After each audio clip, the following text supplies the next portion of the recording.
Upaya mengatasi korupsi dalam pengadaan barang dan jasa.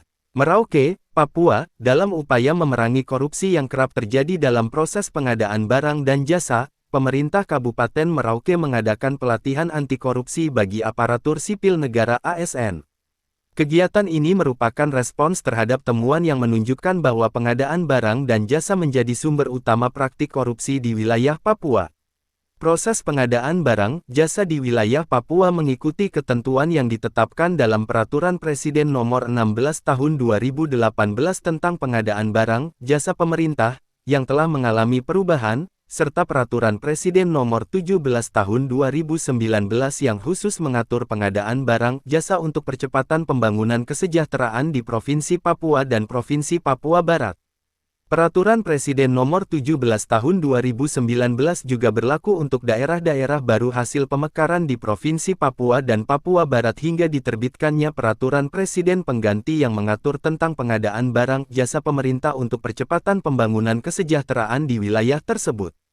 Kepala Seksi Pidana Khusus Kejaksaan Negeri Merauke, Stephen Umbora, menekankan pentingnya pemahaman yang mendalam tentang peraturan pengadaan barang dan jasa yang telah diatur dalam Perpres Nomor 17 Tahun 2019.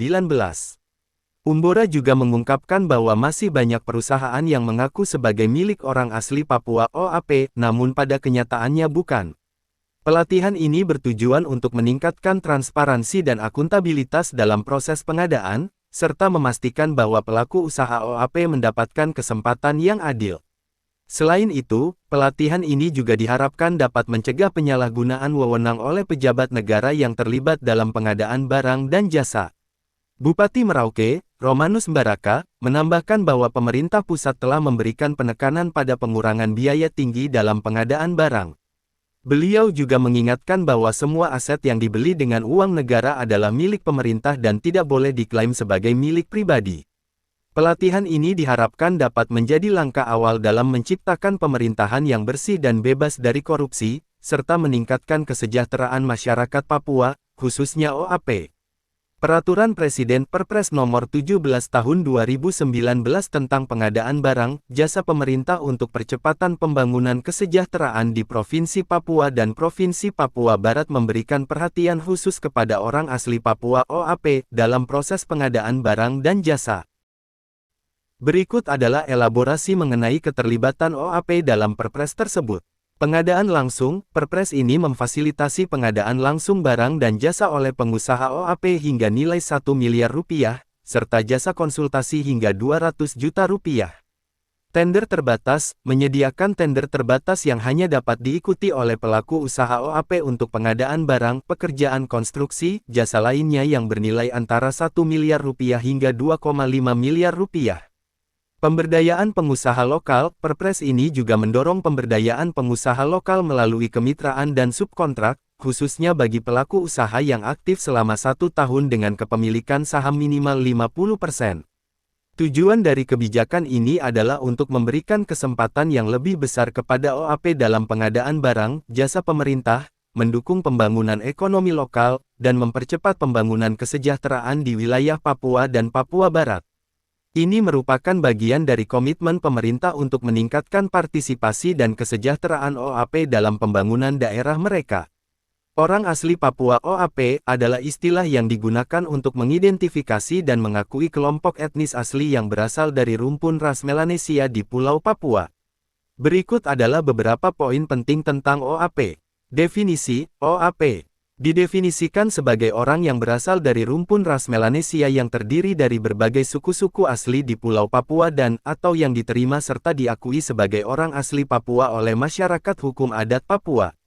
Undang-Undang Otonomi Khusus OAP diakui secara hukum melalui Undang-Undang Otonomi Khusus bagi Provinsi Papua, yang pertama kali dikeluarkan pada tahun 2001 dengan Undang-Undang Nomor 21 Tahun 2001. Keturunan, status OAP seringkali diwariskan melalui garis patrilineal, yang berarti dari ayah ke anak. Namun, status OAP juga bisa diberikan berdasarkan pengakuan dari masyarakat adat di Papua. Populasi, menurut Sensus Penduduk Indonesia 2010, jumlah orang Papua sebanyak 2.693.630 jiwa, yang merupakan sekitar 1,14% dari total penduduk Indonesia saat itu. Pengakuan dan hak, OAP memiliki hak khusus dalam konteks sosial, budaya, dan ekonomi, termasuk dalam pengelolaan sumber daya alam dan partisipasi dalam pembangunan di wilayah Papua. OAP memiliki peran penting dalam pembangunan dan kesejahteraan di wilayah Papua dan Papua Barat, dan pemerintah Indonesia telah mengambil langkah-langkah untuk memastikan bahwa mereka mendapatkan kesempatan yang adil dan perlindungan hukum yang sesuai. Lembaga Kebijakan Pengadaan Barang Jasa Pemerintah (LKPP) adalah lembaga pemerintah non-kementerian (LPNK) yang berada di bawah dan bertanggung jawab kepada Presiden Republik Indonesia. LKPP memiliki tugas dan fungsi utama sebagai penetapan kebijakan barang jasa pemerintah. LKPP bertugas untuk menyusun kebijakan dan regulasi terkait pengadaan barang jasa pemerintah, dengan tujuan agar pengadaan barang jasa pemerintah yang dibiayai dengan APBN/APBD dapat dilaksanakan dengan lebih efektif dan efisien serta lebih mengutamakan penerapan prinsip-prinsip persaingan usaha yang sehat, transparan, terbuka, dan perlakuan yang adil bagi semua pihak. LKPP juga berfungsi sebagai marketplace pemerintah yang dapat mempercepat proses dan transparan dalam pengadaan barang dan jasa. Selain itu, LKPP juga berperan dalam upaya peningkatan penggunaan produk dalam negeri dan mengurangi ketergantungan terhadap impor. Pelaksana tugas PIT, Deputi Bidang Transformasi Pengadaan Digital LKPP, Patria Susantosa, memegang peran penting dalam transformasi digital di LKPP. Dia berperan dalam pengembangan katalog elektronik, sebuah marketplace pemerintah yang dapat mempercepat proses dan transparan dalam pengadaan barang dan jasa.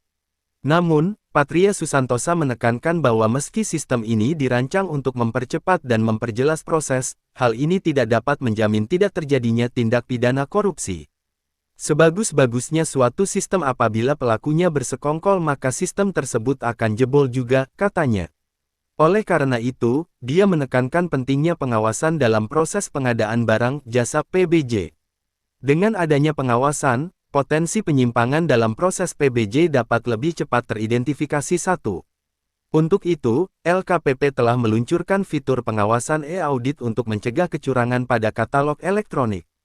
Patria Susantosa dan timnya terus berupaya meningkatkan sistem ini secara cepat dan berkala, seperti penambahan fitur dan layanan, agar dapat selaras dengan target transaksi yang telah ditetapkan.